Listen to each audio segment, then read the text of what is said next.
I'm here to talk about what I've heard from countless CMOs and leaders in marketing time and time again. Where's the ROI? Now, this is somewhat of a catch-22 dilemma because a lot of times those same CMOs and marketing leaders are asking those of us in marketing to do things that don't deliver a return on investment. And that's why I kind of wrote Mean People Suck. But instead of giving you sort of the high-level inspirational, why do mean people suck and how can we solve that problem in the world, I'm going to get super, super practical here today and give you 10 tips that hopefully you can learn from, take home, use at your company or your future career to show, deliver, measure the return on investment for your marketing activities. All right, so I don't know if you've ever worked for someone that looks like this, but I've had about 10 bosses that look exactly like this, the grumpy, curmudgeonly, always in a bad mood executive. And like I said, this is the biggest question that I've always been asked. I'm giving you a budget, I'm hiring you to do a job. Now, where's the return on investment?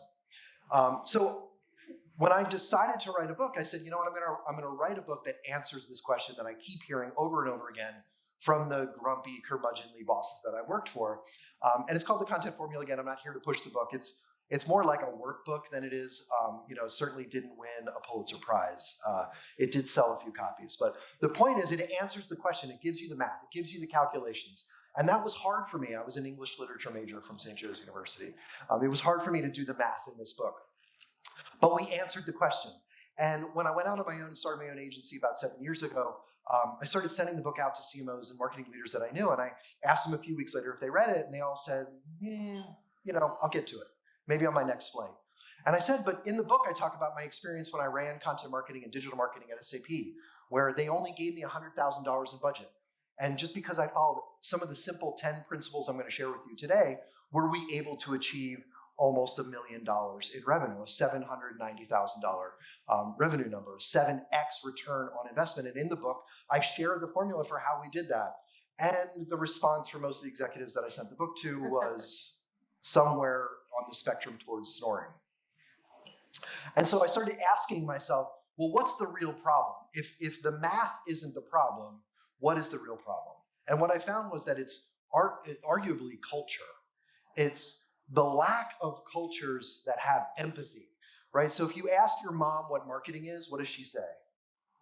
Oh, I saw that Super Bowl ad. That was really funny. Or a progressive, right? Have you seen those ads where it's, how to not become your parents, right? The first thing people think of when you talk about marketing is they think of the funniest ad they just saw, right? But ads don't exactly have necessarily or always have empathy for us. And marketing has 4 Ps if you study marketing in college, not just one, promotion. There's 3 other Ps. The textbook I'll never forget in my Marketing 101 class was that marketing is supposed to be a communication between a company and its customers. And if you're going to communicate effectively with your audience, you need to have empathy for them. And what's really interesting is that the most effective marketing leaders I talked to not only worked in a culture of empathy, but they used empathy as their purpose, as their mission with the way that they managed their team, with the marketing programs that they created, with the content that they published and the campaigns that they launched. So that's why I wrote Mean People Suck. Again, I'm not here to promote the book or to go into all the reasons how that works, but I'm going to try to give you some examples that are from the book of the things that people do that allow us to instill empathy in the marketing programs that you might want to employ in the world of digital marketing. So in the end, we have to show them the money. If we're going to answer the question, where's the ROI of the stuff that we do, we have to show executives the money. So there's about 3 or 4 of my favorite slides that I've included in here today, and this is one of them. And the reason I include this is it shows, it's from Aberdeen, and it shows companies that use a strategic content marketing approach or have a content marketing program have 6 times the return on investment from their websites than companies that don't. Now, in that same study, they show that that's not true necessarily for companies that do social media. It's not necessarily true for companies that do advertising. There is a correlation. There is some companies that are able to show return from social, some companies that can show a return from advertising, but all of the companies that use a strategic content marketing average a 6 times higher ROI. So the same correlation isn't true for many of the other aspects of digital marketing that you might think of.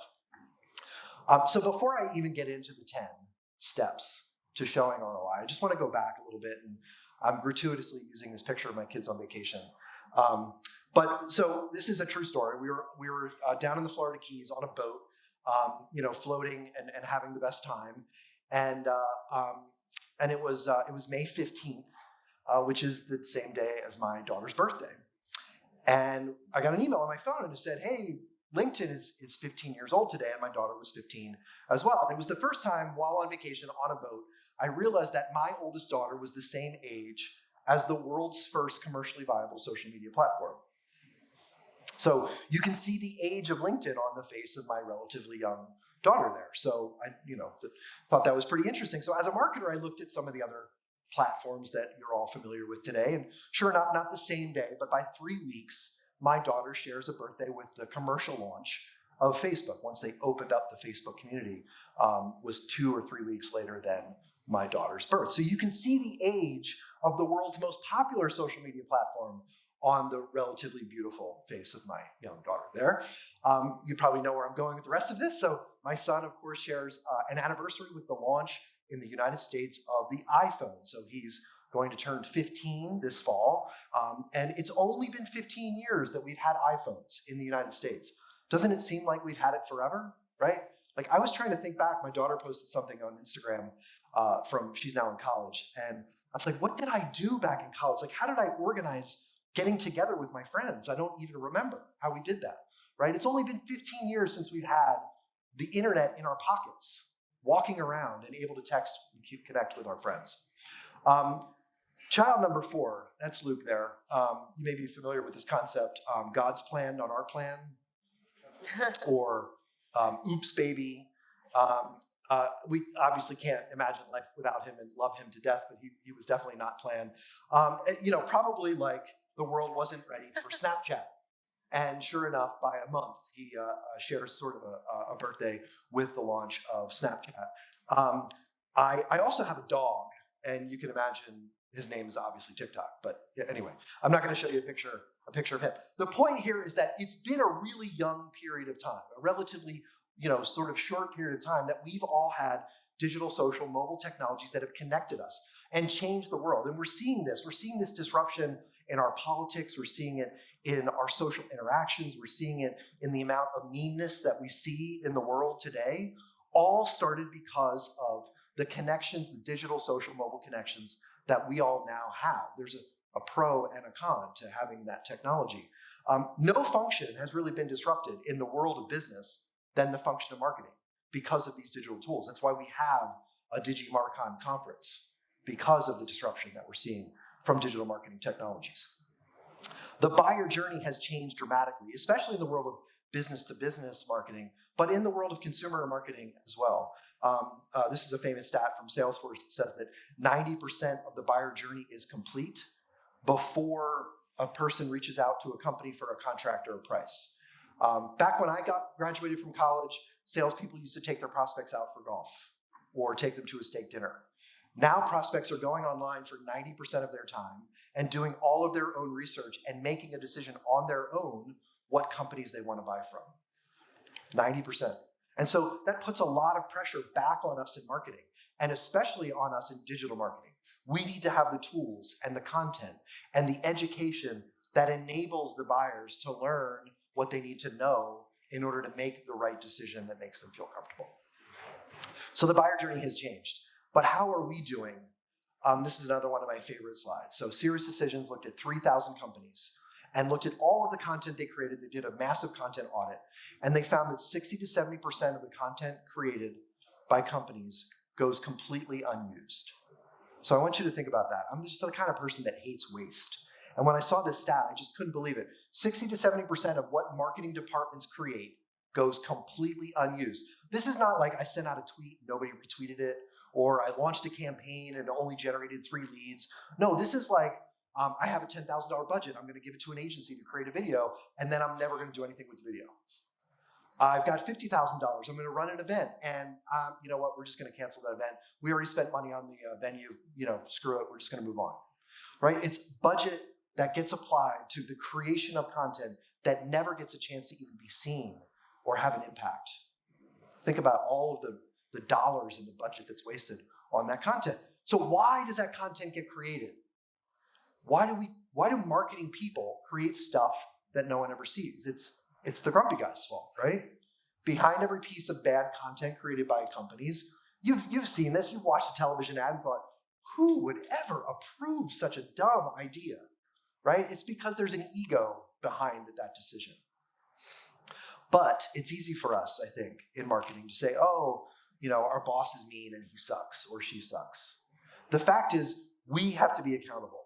We in marketing have to be accountable for creating the kinds of content that people actually want, for generating and pushing out campaigns that actually generate a business result. And so that's why I'm focusing today on 10 super practical tips on how you can do that. But it can only take place. It can only happen. We can only show a return on investment if we understand that it's not his fault. It's not her fault. It's our fault for saying yes to the stupid ideas that our boss hands us. It's our fault for saying yes, knowing that we're accountable for return on investment, and then doing things that don't drive return on investment. So we need to be business people first and marketers second. But in order to do that, we need to put our customer first. We need to really put our customer at the center of everything that we do. That's the empathy. So we need to stop. Don't worry. Holly's fine. She survived. I was actually told that this is fake, so she didn't even get hit by a stop sign. But the point is, we have to stop advertising and promoting and creating content that no one wants, and start creating advertising and content and promotion that actually helps solve people's needs, that answers customers' questions. And that's what we're going to talk about today. Okay, so this is my new definition of marketing. I struggled for a long time. Why do we do all this stuff that doesn't work? And I realized that it's kind of the natural instinct.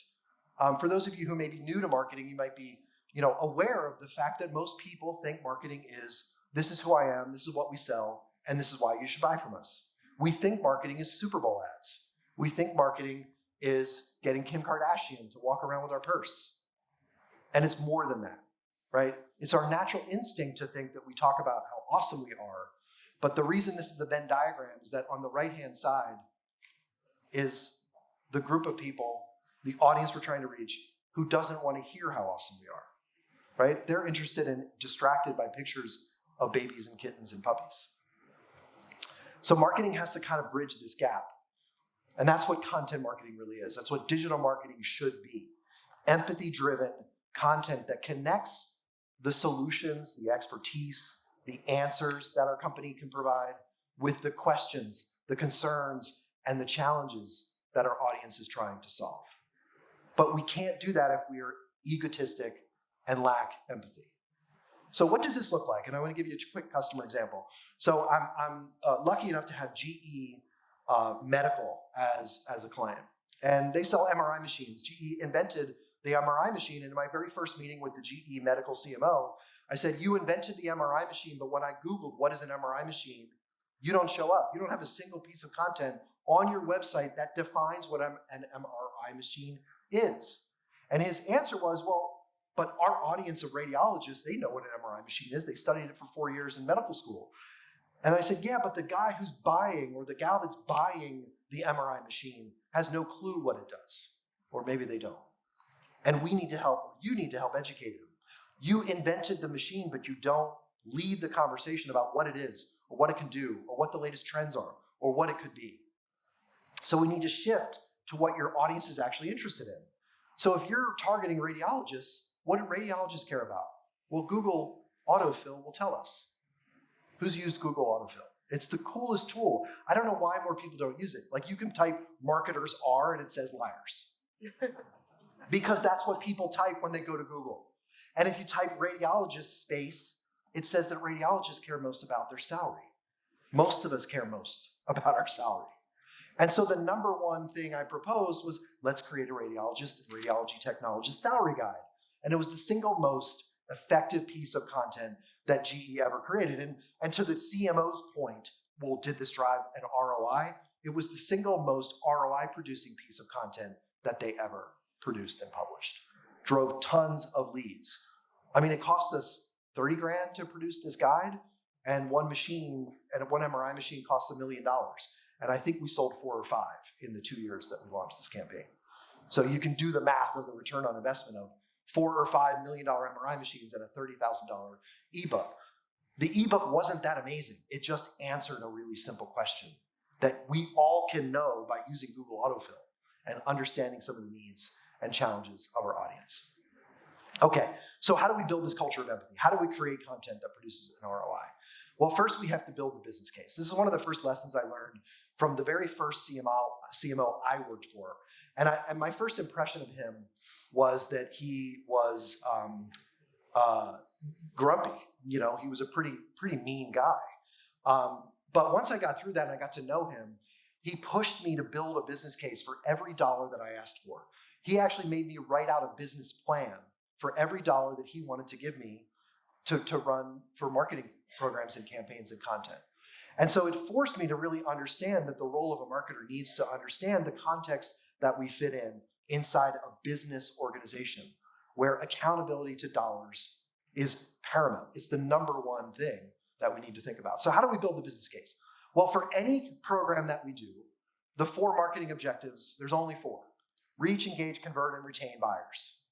You could use different words like awareness or conversion or lead generation, but it's reach, engage, convert, and retain new buyers. Those are the only 4 marketing objectives. That's it. We can use the kind of marketing that we want to portray, that we want to push out, that we want to publish in the guise of these 4: reach, engage, convert, and retain. So how do we do that with digital marketing? We reach people not because we have $1 million Super Bowl ad budget, but because we're going to understand the keyword questions, the queries that they ask. Okay, how do we then engage them? Well, in the digital world we live in, we can understand, we can know what content people actually engage with. And I'll show you some tools that'll answer both of these questions.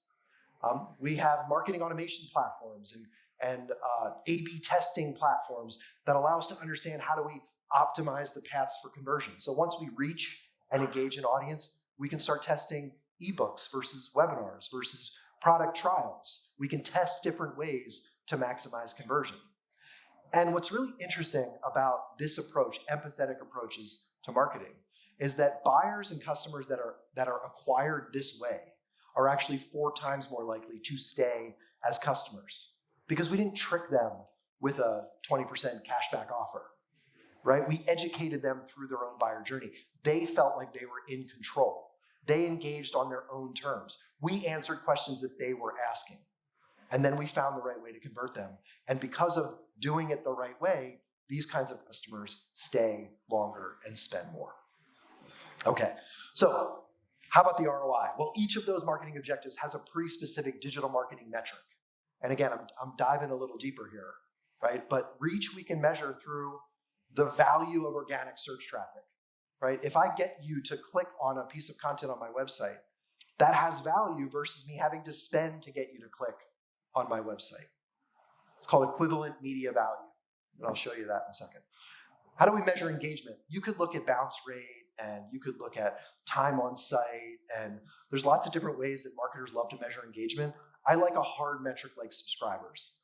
If someone is willing to subscribe to your content, they're giving you their very valuable email address. They're giving you access to their inbox that's already overcrowded with, I think the average recipient gets 300 emails a day. That's a pretty big vote of confidence. That's a pretty big measure of engagement. Do you even offer a newsletter on your website? Is my question to marketers. And then conversions. B2B marketers are really good at this, and e-commerce marketers are really good at this. We can measure leads or trials or demos or actual revenue. And then retention. Do we look at how we acquired customers, through what channels, through what content, and how much did they spend? How long do they stay with us? What's their lifetime value? So each one of those marketing objectives acquired this way has a really specific digital marketing measure. This is a chart that shows about 13 of our own clients kind of aggregated so that they're anonymized. But what it shows is that this doesn't require a continuously growing budget. It's kind of like your 401k. You're investing in your retirement. You invest, let's say, 4% of your salary each paycheck. But your IRA, your 401k, your mutual funds, they don't just grow at a standard linear rate. they grow at an accelerated rate. One of the things I always tell my kids is I wish someone had taught me the value of compounded returns a lot earlier in life. Because the point of compounded returns is the earlier you invest a dollar, the more quickly that dollar will double. It's about 7 years usually, right?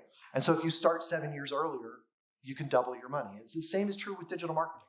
So on average, our clients are spending about $5,000 a month for 2 articles, sometimes 1 article a week, published on their website, driven by SEO keywords, identifying the questions that their audience are asking, trying to engage them with a great piece of content, and they're seeing an accelerated rate of return, not just in traffic, but in leads and revenue. On average, 138% year-over-year growth in corporate organic website traffic. They're seeing about $7 returned for every dollar invested, just like I did at SAP. And then I always ask the marketers that I talk to, how many of your programs can you point to that have a $7 return on investment? Very few. And so this is this sort of compounded, annuitized sort of rate of return that you can see from content marketing. It's essentially pointing to the fact that corporate websites are digital financial assets that CFOs should have a value, an understanding of the value of. So this is a chart that I offer our clients to show to their CFO of the potential value that they can turn their website into. All right, so again, getting pretty deep. How do we identify the keywords? So we use a tool called SEMrush or SEMrush, as some people call it, that identifies all of the keywords, and lots of people like to look at the volume of keywords that are related to the thing that they sell. I like to use competitive gaps. So you can see here, I compete not with other digital marketing agencies, but I look at Content Marketing Institute, which is a company that puts on events and has a newsletter that almost everyone in the content marketing industry is paying attention to. Well, I want to have the clout and the traffic and the conversion that they have. And I look at HubSpot, which I don't compete with. They're a marketing automation platform, but they talk about content marketing and digital marketing and inbound marketing. They're $1 billion company.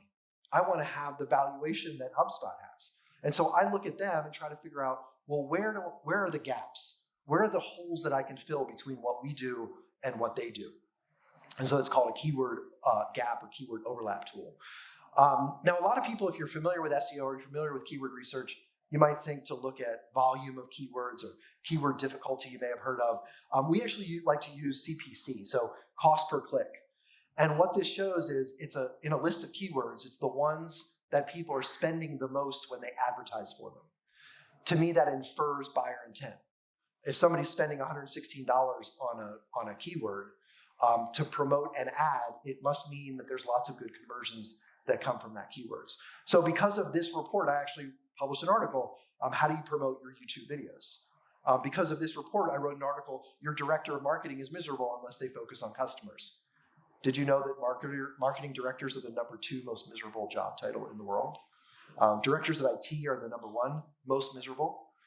If you're wondering about what job you should get into, clergy and psychologists are #1 and 2 happiest job titles. So I was saying earlier to Heather that I feel like I should have studied psychology in college, but anyway, here we are. Okay, so this is my second favorite slide. And again, it's HubSpot data, 3,000 companies. And they looked at the amount of traffic and leads that companies were getting across this superset of 3,000 websites that were running on the HubSpot platform. And what they found was that there was a real difference in the companies that were achieving high rates of traffic and leads between companies that publish frequently and companies that don't.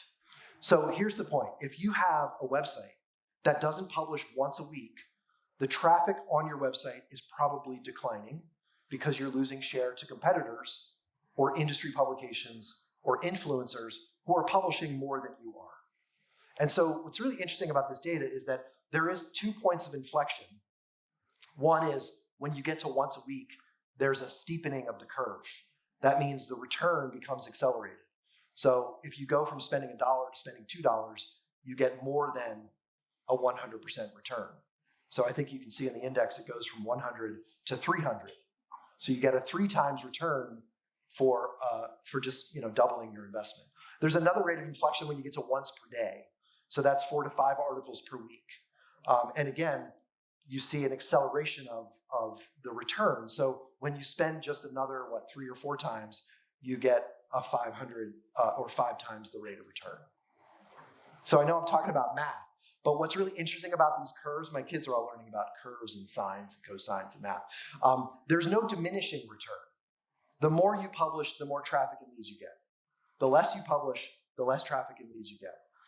Now, this is usually where some snarky person in the audiences that I presented to has said, yeah, but what about quality versus quantity? Are you saying we should just push shit out? No, I'm not saying you should just push shit out, right? You should imagine, this is 3,000 websites, an average amount of quality, right? Some companies produce shit, some companies produce relatively good content. But the fact still remains they're seeing an increase. So what you should do is set a deadline, a frequency goal, a consistency goal, and create the best piece of content you can within that. Mark Twain said that deadlines are the greatest source of inspiration. He felt that because his editor made him write an article every day, that he created better content. He wrote better stuff because of that deadline. So content quality versus content quantity is a false choice. Think of the deadline, think of the goal as the thing that's going to drive your quality. Okay? All right. Here's a client. This is a B2B SaaS, actually a content technology B2B SaaS platform that went from publishing 1 to 1.5 to 2 to now they're doing almost 4 posts a day. And you can see dramatic increases in their reach and their conversion just based on publishing good content more frequently on their website. Okay, so how do we answer the right questions? How do we identify the right questions? What's really interesting, I think, I've done content strategy workshops for 75 different brands, consumer companies, B2B companies, government institutions, nonprofits, technology companies, food brands. And what's really interesting is that the questions are the same no matter what industry you're in. For every one person that's ready to buy, that's asking who sells this thing and how much does it cost, there's 10 times more people asking, how do I solve this problem? And for every one of those people, there's 10 times more people asking, what is the name of this thing? What is big data? What is cloud computing? I don't even know what these things are. Can they help my business? I'm not sure. Why do I need to know this? Right? So what's really sad is that unfortunately most of us spend all of our budget and our time on that one person who's ready to buy today, when there's these massive, larger audiences that are just trying to get help in solving problems. They're trying to understand the name of the problem. They're trying to become more knowledgeable in their industry and stay on top of the latest trends. We do have to write decent content. And so I wrote a blog post on how to write the perfect blog post. So it's kind of meta, so forgive me for that. But there's a couple infographics. There's a few simple things we have to do. Good content should answer someone's question. It should provide some key takeaways. It should be about 1,000 words, and that number is getting, unfortunately, longer and longer because Google's looking at deeper and deeper content. We need to use video, images of research and stats and visualizations. That's why I created an infographic to show how to create the best blog post. 2 to 3 internal links, provide a strong call to action, lots of white space. We're seeing a massive deformalization of content on the web. When a client or potential client asks me, which style do we use, AP or Chicago? I tell them they're probably not for us, right? Because I actually do, if there is a style. Are you guys familiar with the Hemingway app? So I told you I was an English lit major and actually concentrated on American authors and Hemingway, Fitzgerald. Loved Hemingway's writing because it varies, right? He'll have 1-word sentences, and then he'll have a 1-sentence paragraph, and then he'll have 4 lines in a paragraph, right? So there's sort of a flow to his writing. Always active voice, always descriptive, very casual, lots of swear words. Sometimes those things work. So AP style, Chicago style, almost completely irrelevant. It's not to say that we shouldn't have some editorial standards. I'm an Oxford comma guy. Some of our clients aren't. That's fine. But we write for the web. We write for people, not to style guides. All right. Create a flexible annual content plan. Anybody ever use Google Trends? Google Trends. If you're interested in finding Google Trends, just Google Trends. I love it because, a lot of times our clients come to us and they say, we care about A, B, and C. And I was like, okay, well, which one is more important? They're like, they're all equally important. It's like, okay, fine. Which one is trending up, and which one is trending down? Well, Google Trends will tell you that. So I wish content marketing was growing in interest at a higher rate than digital marketing, but guess what? Digital marketing is growing at a higher rate. So I talk about digital marketing trends, digital marketing insights, digital marketing challenges, digital marketing conferences you should attend, because that's what I know my audience is increasingly interested in.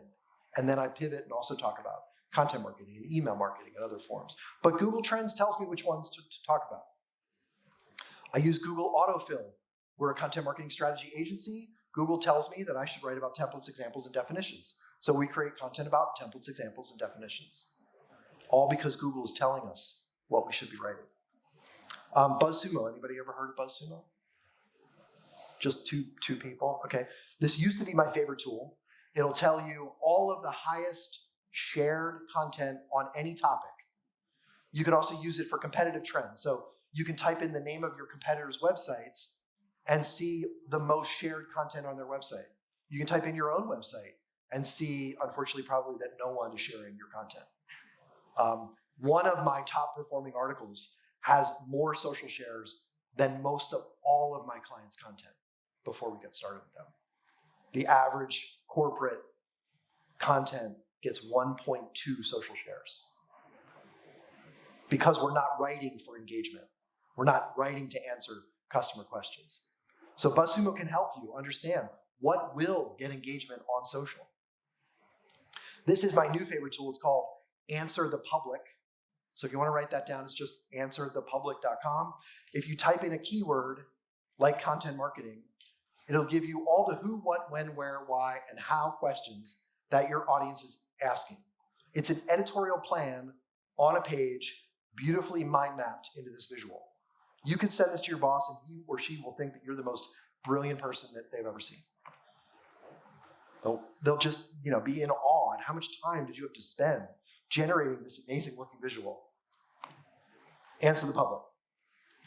And then we use this and we just use Google Sheets to create calendars for our clients that show all of the topics that we think are important, all of the questions that their audiences are asking, and we help them then create content that answers those questions every single week, once or twice a week.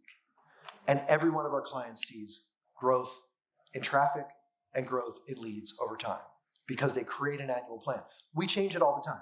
We're always working on 2 articles, and then we tell them everything after that you can change anytime you want.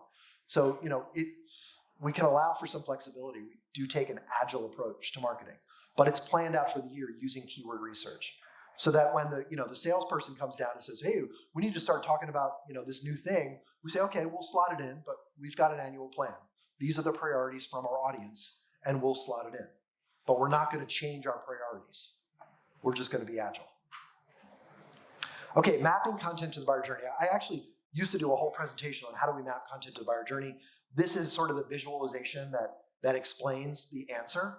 And what you see in the bottom left, these are 2 triangles. One's upside down, obviously. The CMO at GE Healthcare actually said it was his favorite chart because it shows the problem in marketing. The actual pyramid on the left shows that 80% of our budget and time goes to product content. When there's 100 times more people at the top of the funnel, at the top of the marketing funnel, if you will, where we only spend maybe 5% of our budget. So we need to, in some ways, do both of these things. We need to create the content that early stage buyers might want. We need to create the content that middle stage buyers want. And obviously, we still need to create product content. So this is an ad, not an or, right? It's not an and, it's an or. We need to do both. We need to create product content. We need to explain what we do. But we need to build an audience of people to bring them to that content. The best way I like to describe this is if you only create content about yourself, you're only talking to yourself. We need to go find new people. We need to go find the people that don't really know that they need you yet, but they do have a problem. They are in a challenging industry or a challenging role.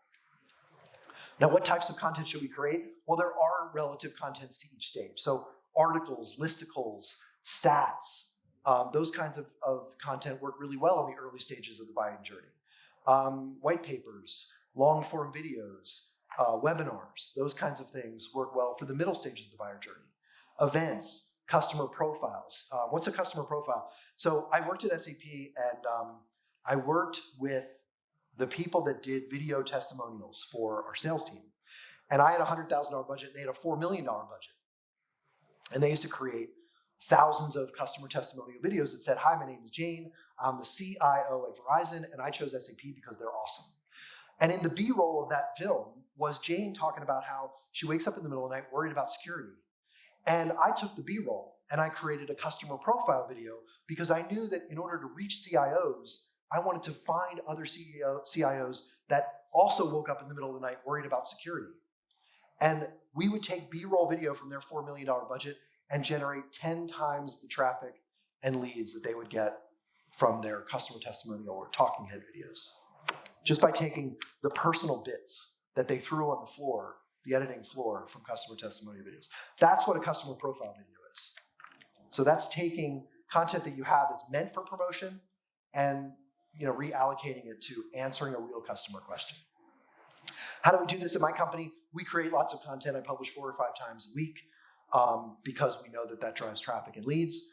We ask you to subscribe to our newsletter. We give you a free ebook. We have explainer videos and educational videos. We've got recorded webinars. We've got case studies too, just like everybody else. We send out daily newsletters, all because we're trying to drive not people that are going to buy today, but people that are going to buy tomorrow. And so this is my 8th tip, and that's, if you're reaching people that aren't ready to buy today, we have to nurture them, care and feed them, love them until the point that they are ready to buy. And so again, if you ask on your website for people to subscribe to subscribe-worthy content, that has a lot of value, but then you need to give them value back.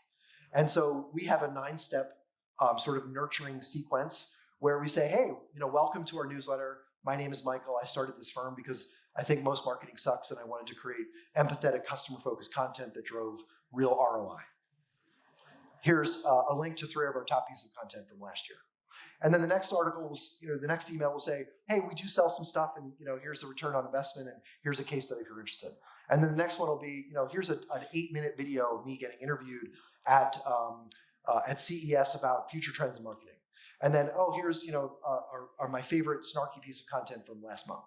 And then, here's a product message. And then, we kind of alternate between value and promotion, but again, always trying to deepen and nurture that relationship with our audience. Okay, content hack. This is my favorite content hack. This doesn't really require almost any effort, but if you go back to your company and you ask your web analytics person or your digital marketing team, do we connect our high traffic pages to our high conversion pages? And if they don't, you can see literally like a 10x return on investment just by bringing high traffic to high conversion. So make sure that the pages on your website that get a lot of traffic are linking to the pages on your website that get a lot of conversion, and make sure the pages that have a lot of conversion are linking to the pages that have a lot of traffic. Bring traffic to conversion. It almost sounds stupid to hear me say it, and yet 80% of the people I ask don't do this. So that's why it's my favorite little content hack, little tip for you to take home. Okay, so this may or may not be my next book. It's always amazing to me. Like I said, I think marketing has a marketing problem. Ask most people what marketing is, and they think it's ads. And it's not that I have anything against advertising. I certainly have nothing against social media. But the data has always shown me, from the days that I started my career in sales, that organic, inbound, people that opt in convert higher. Well, it's not only true that they convert higher, but they create more value for our companies. If we look at corporate websites, again, this is HubSpot data, 85%, I think it's 88% now, this is 2 years old, 85% of all the traffic and leads that companies generate comes from organic inbound traffic. People that found you because you're an answer to a question. Only 6% of traffic on B2B websites comes from paid marketing programs. Less than 5%, it's actually now down to 3% in B2B, 5% in B2C, e-commerce, 18%. So the most consumer of all industries, e-commerce, only gets 18% of its revenue from paid. So you're probably thinking like Instagram ads is how Lululemon gets all their traffic and all their leads and all their sales. No, Lululemon sells most of Lululemon stuff because of inbound traffic to their website. 80+%. So I'm not saying we shouldn't do ads, and I'm not saying we shouldn't do social, but let's just make sure that we spend an adequate amount of time building organic traffic to our website, building inbound organic leads that you don't have to pay for, building inbound organic revenue that you don't have to pay for, just by having empathetic approaches to content. All right, point number 10, and then I have a quick case study and open it up for questions. We make content creation and social sharing a team sport. I don't ask my team to share out press releases or case studies, but I do ask them to write articles, to create content, and to share content that they feel is share worthy. We share a couple times a day on Twitter, once a day on LinkedIn. When I publish an article, or when Gianna on my team publishes an article, or when Haley on my team publishes an article, we all share it. We do that because we want to support each other. And there are programs, there are companies that implement programs that get their employees to create and share content, not because the company's asking them to, but because the company's supporting them, encouraging them to share what they know, right? Like I think about technology companies. My favorite is engineers. Engineers are usually like super shy, but they know so much. And so I love doing interviews with engineers and writing content on their behalf, sharing what they know. And what's really fun to watch is how excited they get when their mom sees that they had published an article on their website. So make content creation and social sharing a team sport. We use Hootsuite. If you're interested, you can get, I think it's just 80 or $85 a month. And then you can sort of automate social sharing across your team. So that's what we do for clients. All right, so we got like 8 minutes left. I just want to run through a really quick case study. This is my very first client. It was Capgemini, and Rena was the new head of brand communications for Capgemini. She's born in London, but was working in Paris at the time. And she was asked to increase revenue and elevate the experts inside this professional services company that you probably heard of, Capgemini. And she was asked to do the kinds of things that most of us are asked to do in digital marketing. She was asked to create press releases and blog posts and go get influencers and create tweets and lots of social shares, and let's do social ads, and let's do banner display, and let's do all kinds of stuff because some executive thought it was a good thing to do. If you don't know the professional services consulting world, Capgemini competes with KPMG, Deloitte, Accenture. A lot of companies have a big presence here in Philadelphia as well. And so when the CEO at Capgemini looked at those competitors, what he saw was that they like to sponsor golfers, and they like to sponsor golf events, and they like to take out full-page ads in Golf Magazine. And so what do you think the CEO at Capgemini told Rena she should do with her budget? We should maybe sponsor a golfer.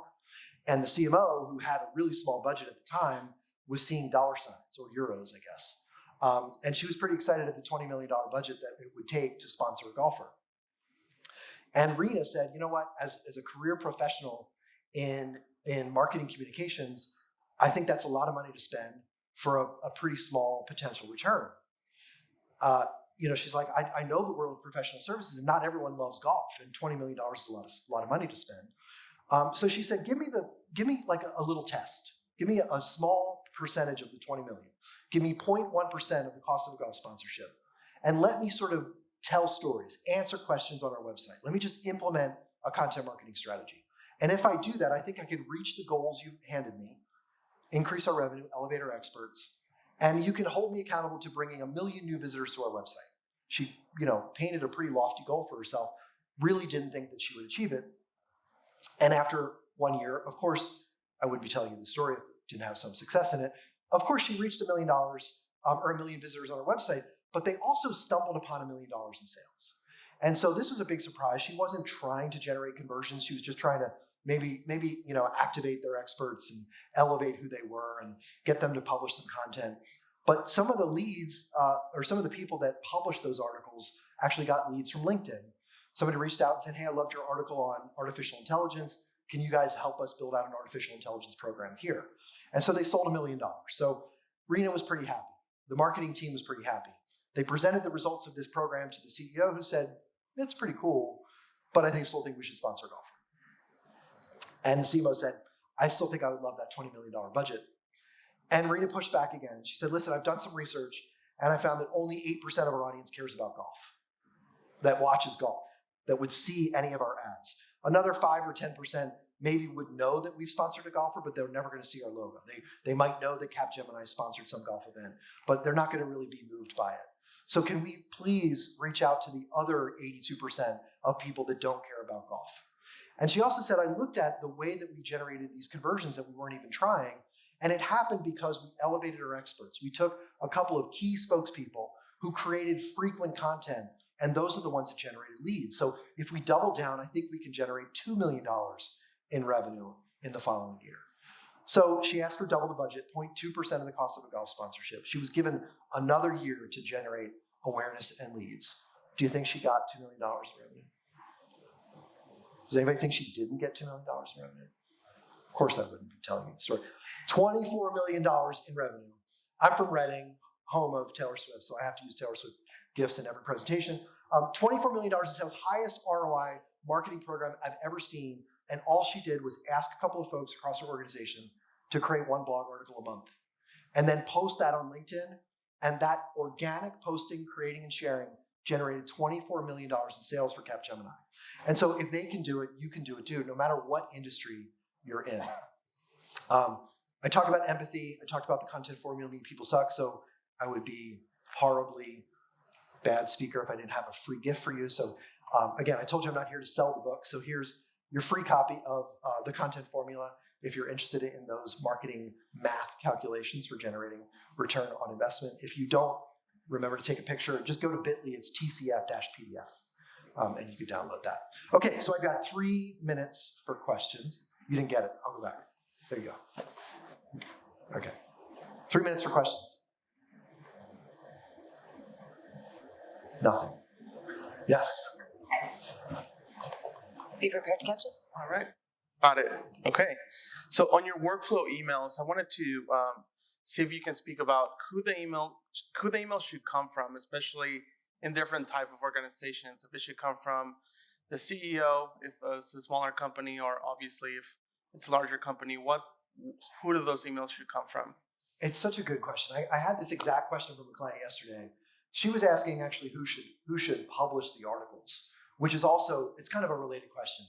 And I told her the answer is it depends. We prefer, number one, it should always be a person, even if you have to make up the name. It should never be admin or website or info at. It should always be a person, even if that person is an alias. I used to work with Marketo, which is now owned by Adobe. They use an alias, and it was a real guy, but they used an alias email to always send out, on his behalf. Who that guy was, though, is he was the ambassador. He was the guy that did he was the one that got asked to do keynote presentations on behalf of Marketo. He was the one who participated in podcasts and, spoke about the future of marketing automation. So ambassadors are good. The other way I like to answer it is if there's a salesperson who would really love to get organic leads, use that person. Some salespeople really get this. They get that sales in the digital age is really about connections, and it's about relationships, and it's about being helpful. And those salespeople are usually the ones that generate the most, and they're happy to share stuff on LinkedIn, and they're happy to be the author of the content.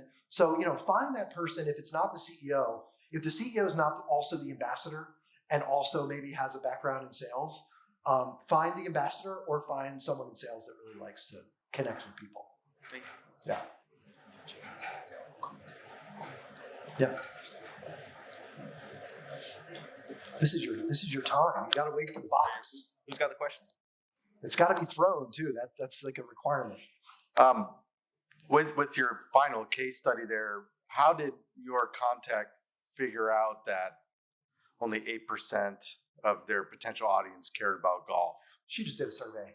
Okay. Yeah, I have a market research background. So yeah, she did a survey of 2,000 C-suite professionals. It costs a decent amount of money, but she basically asked them a number of questions about challenges, concerns, trends in the industry. And then she asked, in your personal life, are you passionate about the NBA, the NFL, PGA, et cetera? And she found that, there was a high interest in sports in general, but, a relatively small interest in golf specifically, which is weird because those companies are all still sponsoring golfers and spending a lot of money. But yeah, so primary research. Yeah, I think time for one more. And then I'm happy to stick around if anybody else has questions. Thanks. As far as writing content for blog posts, is there a service that you would recommend if there aren't enough people on your staff or people have enough time to actually write blog posts for you? Did I give you money before this presentation? Hello. So there's a company called Marketing Insider. The $20 is waiting for you in the back. So yeah, this, I mean, not to sell myself, but this is what we do. We do the annual planning, the keyword research, headline development, and 1 or 2 articles a week. If you have people that can do the keyword research and the headline development, We have all of that. if you have all that, then yeah, I would recommend going to a couple of content agencies and make sure. So there's a couple like Get a Copywriter, Express Writers. Get a Copywriter is Australian based. Express Writers is US based. That's who we use, Express Writers. Yeah, so they're great. So the thing is always make sure that they're US English speaking, not offshore writers. Make sure that you're only producing content that's 1,000 words or more. Find the How to Write a Perfect Blog Post article, and you'll understand the brief that you want to give them. You want to structure the content in a way that engages your audience. Okay. Yeah. Thank you. Yeah. Okay. Well, thank you so much.